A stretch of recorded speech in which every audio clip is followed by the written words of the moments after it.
भैया के शादी singing by power star Dharmendra Nirmaliya Kanchan Ibrahimpur.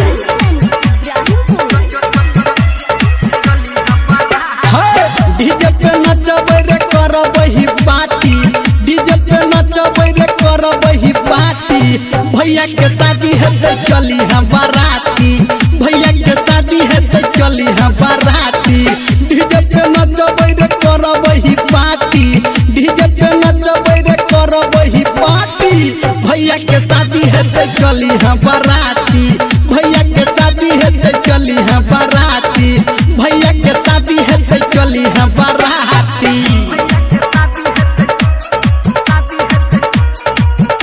मां गायत्री रिकॉर्डिंग स्टूडियो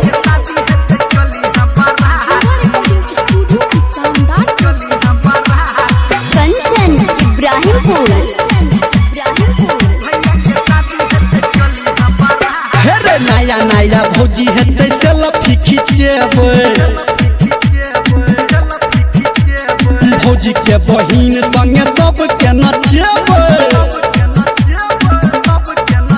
हाय नया नया भौजी हेतै सेल्फी खिचेबै, भौजी के बहिन संगे सबके नचेबै।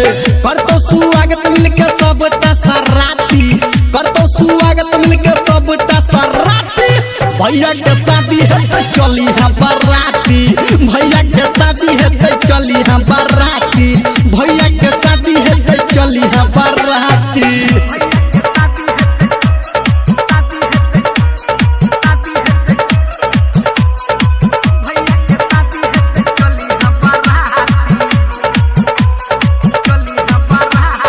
कंचन इब्राहिमपुर। अरे छो बोलोरो जेते 4 गो सफारी, कहो धर्मेंद्र लगे जेते मोटर गाड़ी।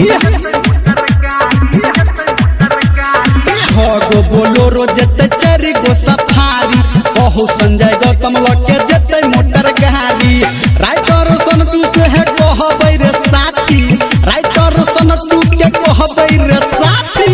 भैया के शादी हेतै चली हम बाराती, भैया के शादी हेतै चली हम बाराती। भैया के शादी हेतै चली हम बाराती।